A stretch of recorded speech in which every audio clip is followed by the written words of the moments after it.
사랑하는 성도 여러분, 오늘도 하나님께서 주시는 평안과 부드러운 마음으로 복된 하루를 살아가시기를 예수님의 이름으로 축복합니다.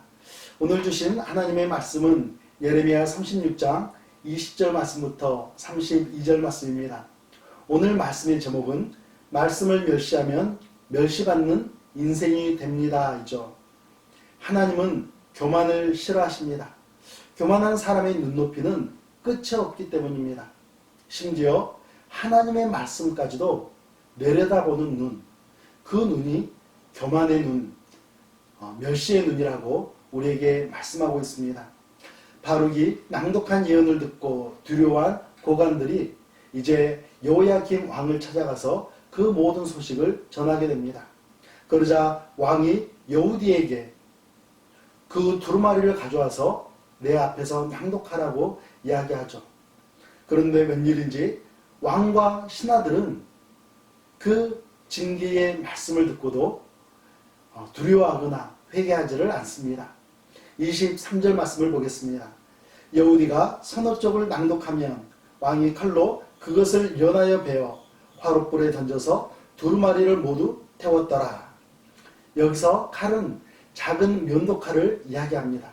그리고 연하여 베어라는 이 표현은 그 면도칼로 갈기갈기 찢어서 조각조각 찢어버리는 그러한 것을 의미합니다. 여러분, 그 모습을 한번 상상해 보십시오. 하나님의 말씀을 칼로 난도질하면서 찢어버리고 있습니다. 그 여호야김 마음속에 어떤 생각이 있었을까요? 하나님께 도전하겠다. 하나님의 뜻을 부정하겠다라는 그 마음이 있었던 것입니다. 여러분, 지금 여호야김 왕의 모습은 그의 아버지 요시야 왕과 너무나 대조적이죠. 요시야 왕은 성전 수리 도중 율법책을 발견하자 그 율법책에 담겨져 있는 내용을 통해서 자신들의 죄를 깨닫고 옷을 찢으며 하나님 앞에 무릎을 꿇고 회개하면서 죄의 용서를 구했었습니다. 그런데 여호야김 왕은 이스라엘 역사에 남게 될 망령된 일을 하고 말았습니다. 이 일이 있고 난 뒤 하나님께서는 다시 예레미야 선지자에게 말씀합니다. 28절 말씀입니다. 너는 다시 다른 두루마리를 가지고 유다의 여호야김 왕이 불사른 첫 두루마리의 모든 말을 기록하고, 하나님께서는 그 모든 내용을 다시 기록하라고 말씀하십니다.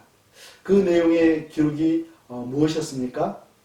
우리가 29절을 보면요, 바벨론이 쳐들어와 이 땅을 멸한다. 그리고 사람과 짐승들은 없어지게 된다. 이 땅이 황폐화된다라고 가르쳐주고 있습니다. 30절에서는 다윗의 왕이 앉을 자가 없게 된다라고 이야기하고 있습니다. 여호야김 이후에 아들인 여호야긴이 왕위에 오르게 되지만 3개월밖에 다스리지 못하고 떠나게 되죠. 그 이후에 남유다의 마지막 왕이었던 시드기야 왕이 등극을 하지만 이 시드기야 왕은 여호야긴 왕의 삼촌이었습니다. 따라서 왕위가 여호야긴에서 완전히 끊어지고 마는 것을 보게 됩니다. 포로 귀환 이후에도 여호야김의 계통에서 왕위가 전혀 이어지지 않은 것을 볼 수가 있습니다. 또 그의 시체는 버림을 당한다라고 가르쳐주고 있습니다. 고대 근농 사람들이 생각하는 가장 치욕적인 일 가운데 하나는 사람이 죽은 후에 그 시체가 평안히 매장되지 못하고 길거리에 버려지거나 아니면 들짐승이나 새들이 와서 그 시체를 먹어버리는 것이었습니다. 유대 역사학자 요세프스에 따르면 여호야김은 살해된 이후에 그의 무덤이 도굴되고 그의 시체는 길거리에 버려졌다라고 증언하고 있습니다.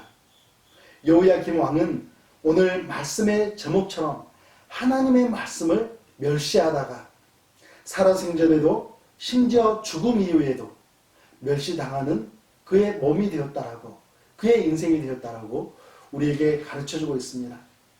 사랑하는 성도 여러분, 하나님께서는 교만을 매우 싫어하십니다. 우리가 마음이 높아진 어느 날 하나님께서 우리에게 다가오셔서 경고의 말씀을 주신다면 우리는 그 시간이 바로 기회요, 은혜라는 사실을 알아야 합니다. 하나님의 징계가 떠날 수 있고 우리의 잘못이 고쳐질 수 있는 복된 기회의 시간이 되기 때문이죠. 더 나아가서는 우리들이 하나님께서 기뻐하시는 사람으로 바뀔 수 있기 때문입니다. 오늘 하루를 주신 살아계신 하나님 아버지 앞에서 우리 모두 겸손한 마음을 보여드리며 또 겸손한 눈으로 하나님을 섬기고 이웃을 섬기는 그런 복된 하루가 되시기를 예수님의 이름으로 축복합니다. 우리 함께 기도하겠습니다. 살아계신 하나님 아버지, 하나님의 말씀을 멸시하는 자에게는 멸시받는 인생을 살게 되고 하나님의 말씀을 존귀하게 여기는 자녀에게는 하나님께서 그들의 인생도 존귀하게 하시는 하나님의 역사를 우리가 다시 한번 보게 됩니다. 오늘 이 말씀을 통하여서 하나님, 저희들 더욱더 겸손한 눈으로 겸손한 마음으로 하나님 앞에서 신앙생활하며 하나님의 자녀가 되게 하여 주시옵소서. 예수님의 이름으로 기도합니다. 아멘.